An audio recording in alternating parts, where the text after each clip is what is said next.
Guys, so mag-makeup tayo. Ayan. So, unang gagamitin natin ito, guys. High protection. Ayan, Wild Beauty. Tapos, meron na siyang SPF 90. Ayan. So, sunscreen cream.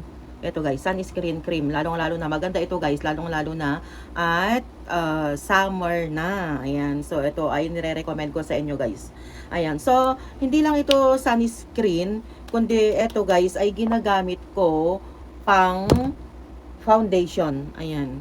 So, as in, konti lang nilagay ko, guys. Pero alam niyo napakatipid neto. Yung konti na to, guys, ay marami ng pakakagamitan. Ayan.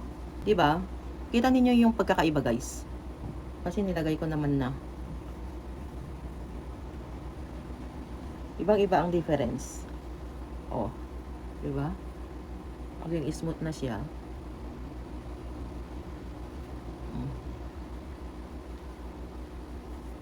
Tapos itong konti na to na natira, nilalagay ko na rin sa leeg ko.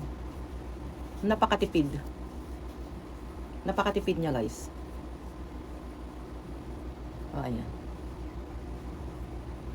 So, hindi lamang po siya sunscreen, kundi na rin siya, guys. Liquid foundation na rin. Pwede na rin pang foundation dito sa ating mukha. So, double purpose siya, pang sunscreen and at the same time, foundation. Ayan.